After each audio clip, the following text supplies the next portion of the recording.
Voltamos para o segundo bloco do programa Polêmica. Para você que ligou a TV agora, estamos aqui com Robson Colla, presidente municipal do PSDB, que vai conversar com a gente agora sobre um tema que eu tenho certeza que o campista, né, tem muita curiosidade em saber.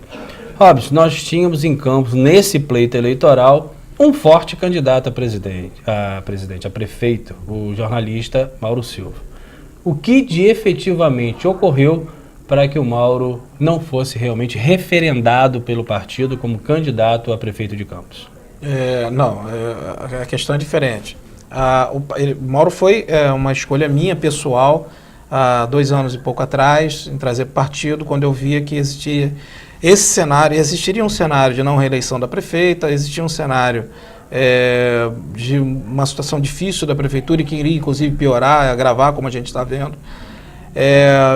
E a gente parou e pensou, agora é a hora do PSDB ter uma candidatura a prefeito. Em 2012 nós não tivemos, 2008 foi Feijó, mas o PSDB tem que ter uma candidatura própria. E a gente entendeu que naquele momento a gente achou um nome. Eu acho o Mauro Silva um cara extremamente preparado, e a gente veio trabalhando ele nos últimos 2 anos para trazer para o PSDB o que de fato aconteceu. A vaga era dele. Quem não quis ser candidato foi ele. Então essa é a primeira coisa que tem que ser colocada. Uma coisa foi pessoal dele mesmo. Exatamente. Ele tomou uma decisão pessoal, política, de entender talvez que ele não conseguiria carregar uma candidatura, tocar uma candidatura até o final, porque a nossa candidatura, a única pré-condição da nossa candidatura é que ela fosse uma candidatura autônoma. Ela não seria uma candidatura ligada ao governo. A gente desejava que o governo lançasse o candidato deles. E a gente seguiria como uma terceira via. Né? A gente sabe que teria situação, teria oposição, e a gente queria seguir numa linha que eu sempre defendi, que era da proposição. Então esse era o nosso viés. E foi por isso que eu lutei muito. Quando isso não aconteceu, houve um momento em que isso foi levado à direção estadual. E aí o presidente da direção estadual, Otávio Leite, então fechou lá um acordo com o Garotinho, que é o presidente do PR estadual, para que houvesse um apoio do PSDB ao PR aqui, e em troca Garotinho dava o apoio do PR ao PSDB em outros municípios, Cabo Frio, Resende. E isso ocorreu? Isso ocorreu. Eu ainda até o final do período anterior à eleição, às convenções, eu estive no Rio, 5, 6 dias antes da convenção ocorrer, com Geraldo Coutinho, que até então era o vice-presidente estadual da Firjan, e é um empresário aqui em Campos, foi presidente do PSDB, eu o sucedi, para que então a gente fechasse a composição com o Rafael. Isso estava acordado entre eu e o Rafael, o PSDB indicar o vice, inclusive, do PPS, sim. E a gente seguir nessa linha que eu entendi. Já que a gente não teria candidatura própria, para mim o melhor caminho era seguir com o Rafael, que eu conheço há muitos anos e sei da capacidade dele. Então nós chegamos a fechar um acordo aqui e eu levei esse acordo ao Otávio Leite, o presidente estadual. E ele foi recusado pelo Otávio. Então o Otávio recusou e falou, não, já fechei com o Garotinho aqui, não tem jeito, vocês têm que aceitar. E infelizmente, partidos políticos no país, mesmo o PSDB, isso foi a primeira vez que aconteceu isso no PSDB em Campos, também desses 20 anos, de haver uma imposição de cima para baixo. Nunca houve. Eu fiquei meio que espantado, mas tudo bem. A gente entende um pouco o jogo. Mas não foi uma decisão da Executiva Municipal. Tanto que a Executiva Municipal sequer participou dessa eleição. A Executiva Municipal tinha 2 opções, ou candidatura própria ou alinhamento com o prefeito eleito. Com o Rafael, exatamente. Ponto. Com o PPS, no caso. Ponto. Até porque o PSDB e o PPS, historicamente, são partidos alinhados. Então, ou a gente faria isso, ou a gente ficou isento. A gente, Executiva... E não tinha outro nome? Não tinha outro nome. Não tinha, infelizmente não tinha. Então, você não consegue construir um outro nome da noite para o dia, que reunisse aquelas condições. Então, infelizmente, mas eu cuidei de vereador e eu fui cuidar, porque eu tinha responsabilidade, o PSDB tinha uma cláusula, que tem que fazer vereador, pelo menos um, etc., nos municípios, porque estamos com vista também a 2018, e esse é um trabalho importante. Fomentar novas lideranças, e isso nós fizemos. Nós tivemos 32 candidatos, deles desses candidatos, apenas 6 ou 7 eram ligados ao governo. Os outros candidatos eram todos pessoas novas, pessoas, empresário, advogado-geral da União aposentado, dentista, médico, enfim, nós tivemos uma chapa plural. Uma chapa, vendedor de óculos, de varejo, enfim, nós tivemos uma chapa bem plural e bem desconectada do governo. Então é isso que é importante. E nós conseguimos ali fazer, e principalmente 80%, é o que eu brinco, marinheiro primeira viagem, primeira eleição. 80% de quem concorreu no PSDB nessa eleição foi a primeira eleição dele. Então, é forjando lideranças para o futuro.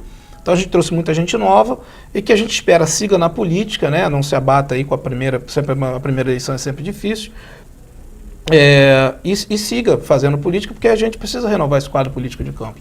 Então, de fato, o que aconteceu foi isso. Houve uma decisão da estadual, no sentido de, uma vez que não tinha uma candidatura própria, de seguir com o grupo em função de um acordo estadual. Não contou com minha simpatia, não contou com o meu apoio, não contou com o apoio de ninguém na minha executiva, mas é uma decisão tomada pelo presidente estadual. A última pergunta nesse caso, e esse acordo feito pelo Otávio Leite, beneficiou o PSDB em outras regiões? Foi bom? Não. Perdeu em tudo. Perdeu em todas? Ele deve estar arrependido hoje, mas não jogo teve jogado. Uma? Não, nenhuma, nada. Perdeu tudo. Então o Otávio Leite, né? Vamos falar mais um jogo a jogar. Vamos falar um pouquinho agora da gestão pública. Em tese, pode mudar um pouquinho para lá, um pouquinho para cá, mas o orçamento que o novo prefeito eleito, o Rafael Diniz, vai ter em mãos para poder gerir o município, principalmente no primeiro ano, na faixa de 1,5 bilhão, 1,5 bilhão, um pouquinho mais. Segundo os dados que a gente tem, que não são tantos, mas quase 1 bi já comprometido com folha de pagamento. Que cenário é esse? Como é que você vê esse cenário? Até porque a espuma da esperança, a espuma da mudança, isso tudo vai passar normalmente, daqui a 2, 3 meses as críticas serão naturais. Como é que você vê esse cenário? Com preocupação. Eu acho que é um cenário preocupante para o primeiro ano de governo, de qualquer governo, mesmo que qualquer que fosse ele, é um cenário preocupante, muito. Cortes vão ter que ser feitos de forma profunda em vários setores. E isso vai ter impacto na sociedade.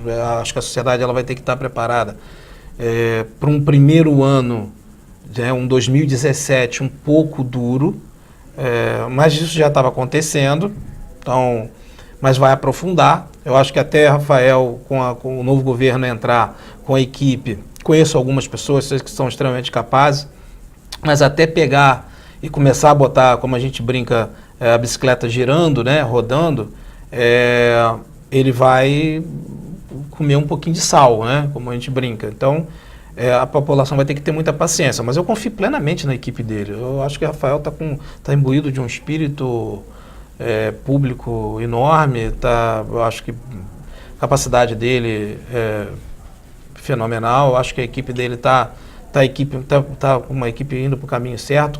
Tive a oportunidade de conversar algumas vezes depois da eleição com a equipe dele, com algumas pessoas da equipe. Estou vendo que realmente eles estão num caminho de buscar o melhor para o município, fazendo administração, que é o mais importante, que é o que eu sempre briguei, entre aspas, né? Eu sempre lutei para que acontecesse. O que a gente viu foi um cenário, até agora, em que fazia política com o governo. Política. E são ações políticas, sem a devida compreensão da questão de gestão. Eu acho que esse processo ele tem que ser invertido, e eu estou entendendo que o Rafael inverte esse processo. Ele vai cuidar da gestão, porque eu entendo, e o PSDB entende, que a boa gestão leva a boa prática política, leva ao ganho político, inclusive lá na frente. Natural, inclusive. É natural, é só olhar os governos do PSDB em São Paulo, 20 anos ali, pô. Por que não tiram? Porque é uma sucessão de boas gestões. Então, Curitiba também é outro caso. Então, Minas foi com a Aécio, com a Anastasia. Então, você tem que ter gestão. Acho que e a gente precisa profissionalizar a gestão pública. E esse é um grande desafio. Porque aí você, quando vai montar um governo, você tem um partido A que te ajudou, um partido B, você tem os vereadores que estão ainda meio que enraizados naquela velha forma de fazer política, não, eu sou vereador, eu quero votar, mas eu preciso do cargo, eu acho que isso tem que haver uma ruptura. Eu acho que Rafael reúne hoje as melhores condições para essa ruptura. Se vai fazer, eu não sei. Mas ele reúne as melhores condições, por quê? Exatamente porque ele ganhou com um arco de aliança muito pequeno. Poucos acordos, né? Muito poucos acordos. Então, ele tem uma liberdade para administrar. Nossa, enorme. Ele está no melhor do mundo, que era o mundo que a gente queria em 2004, quando o Feijó estava largado na frente também. A gente estava para ganhar em primeiro turno e Feijó não tinha acordo com ninguém e realmente a coisa estava num grupo muito pequeno. Porque Feijó sempre falava, eu quero ganhar, mas quero ganhar com liberdade para administrar, porque senão eu vou ficar refém. Aconteceu o que aconteceu, tanto que a eleição foi anulada, daquela de 2004 e tal, enfim, isso é jogo jogado, mas eu vejo que Rafael reúne aquelas condições de 2004 com o fato de efetivamente ter vencido a eleição. Então eu tenho muita confiança, acho que vai ser duro, é um cenário complicado, mas se ele fizer gestão, pura gestão, ele consegue reverter esse quadro para 2018 com facilidade. Já que você falou, conversamos no começo sobre a situação do Mauro, como é que ocorreu, essa questão dificulta, de repente, um convite do Rafael para que o PSDB possa também fazer parte dos quadros? Não sei, a gente não conversou sobre isso. Eu estou muito a cavaleiro em relação a isso, o Rafael sabe meu posicionamento desde antes da eleição. O PSDB também não busca cargo em governo. Todo partido político busca poder, é claro, isso é fato, ponto. Partido político sem poder, ele é legenda, ele é uma sigla partidária, claro. Se o PSDB gostaria de fazer parte, e tem quadros, mais importante que você querer fazer parte de qualquer coisa que seja... um grupo quadro para isso. Exatamente, que você tenha quadro técnico para isso. O PSDB de Campos tem um quadro técnico a oferecer ao governo para ajudar nessa travessia, para ajudar nessa gestão que vai se iniciar muito dura? Tem. O PSDB tem grandes quadros. Se olhar os quadros do PSDB de Campos, você vai ver que eu brinco sempre, a gente tem um Barcelona ali. Então, nós não vamos falar de nomes, mas não, se você tivesse que escolher uma área do governo para indicar um técnico do PSDB, não faria isso. Não faria isso. Eu acho que isso tem que passar por uma ampla discussão com o governo, apresentar os nomes que a gente tem, dizer, olha, esses nomes estão aqui. Não estou falando de nome, não. Não, sim, mas aí que está. Você tem que aceitar ou não, ou entrar ou não numa gestão, você tendo nomes para determinadas áreas, porque não adianta você ter a área e não ter um nome. Isso aí foi isso que eu sempre briguei. No governo atual, quando o Feijó era secretário de Meio Ambiente, e eu estava no SIDAC como DS3, eu era DS3, diretor de tecnologia, Ranulfo era o presidente, Feijó era o secretário, Feijó saiu para ser candidato a prefeito, a deputado federal, desculpa. E Feijó queria que eu assumisse a secretaria de Meio Ambiente. Eu falei, Feijó, não vou, tenha paciência, eu não sei diferenciar um caroço de manga de um garoto de abacaxi, pô. Não dá, não é minha praia. Não, mas você vai ser secretário, mas eu não quero ser secretário. Eu conheço de tecnologia, então eu vou ficar no meu canto. Eu não vou para lá poder... até indiquei Humberto Nobre, que acabou indo, hoje é presidente da OAB, foi para lá, fez um bom trabalho, etc. e tal. Mas ele é da área, ele é de direito ambiental, ele conhece isso melhor que eu. Então, mais do que se falar em cargos, eu acho que essa tem que ser a inversão. Você tem que olhar os quadros e falar, pô, esse cara é bom em quê? Esse cara é um técnico em quê? Ele me ajuda em quê? Bom, ele ajuda nisso, então esse é o cara certo para cá. Porque não adianta, é isso aí, não, me dá a área da assistência social, e eu não tenho alguém talhado para o cargo ali, eu tenho ali um matemático muito bom, eu tenho ali um economista muito bom, eu tenho ali um gestor muito bom da área industrial, eu não tenho alguém talhado para aquele cargo. Então, mais do que falar em cargos, é falar em nomes que possam contribuir para o município. Eu acho que esse é o grande desafio de Rafael, inclusive, do novo governo. Se você fosse prefeito, né? Partindo dessa ideia que você colocou, você acha que hoje o país precisa de mais técnicos, menos políticos? Que às vezes você vê pessoas ocupando cargos, como você colocou, completamente afeitos a eles, mas é uma conjuntura política necessária. Você acha que até se a gente estiver fazendo essa inversão da política como consequência da boa gestão, está na hora dos técnicos em detrimento aos políticos? Vamos inverter uma pergunta. Vamos colocar essa pergunta de outra forma. Você tem uma empresa. Você é uma empresa que vende caminhões. Você vai colocar para gerir a tua empresa um cara que é teu amigo, mas e é extremamente político, mas ele não entende nada de caminhão e de venda, ou você vai botar um cara que é gestor, um cara que conhece, que veio dali, é do ramo, e esse cara vai tocar o teu negócio. Para quem que você dá o teu negócio? Para o teu amigo, que é político, ou você dá o negócio para o cara que é gestor, para ser realmente um CEO? A administração pública ela não pode ser diferente disso, é isso que eu defendo. Não adianta, eu estou falando aqui com absoluta tranquilidade, porque a gente não tem pretensão nenhuma de nada no governo, enfim. Mas não adianta você colocar, eu falei um pouquinho antes, o resultado administrativo é que tem que levar o ganho político, e não essa inversão. Então não adianta eu botar um político na secretaria e ele não me dá resultado. Ele não tem gestão, porque no fundo é ele que assina. Mas isso não funciona em países em que a gente tem, por exemplo, pouco desemprego, menos fome, menos pobreza, porque quando você coloca aí, eu acho ótimo, a gente ter um gestor, que a política vem com consequência, mas nós vivemos uma sociedade pobre, dependente muito disso. Não seria por isso, de repente, que o político se sobrepõe ao bom gestor? Vai ficar ali para fazer um elemento de contenção de despesa, um elemento de contenção de sociedade, vamos privar um pouco, matar um pouco a fome. Eu acho que eu sempre olho para frente. Eu sempre olho para frente. E eu acho que se você quiser construir um país de verdade, um país com menos desigualdade, um país que você mire como tem na Suécia, na Dinamarca, ou enfim, ou própria Inglaterra, enfim, nos países de primeiro mundo, você tem que agir como um país de primeiro mundo.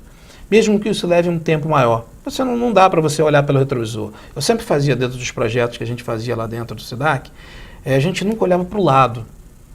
Eu vou olhar para o lado para quê? Para o lado aqui no interior, com todo respeito a todos os municípios, não tem nada a me acrescentar. Então a gente sempre que ia fazer qualquer coisa, a gente estava olhando para cima. Pegava modelos, Curitiba era um modelo, Belo Horizonte era um modelo, Boston era um modelo. Então a gente sempre olhava muito além. Vai demorar um pouco mais? Vai ter algum sofrimento? Vai, mas não tem jeito.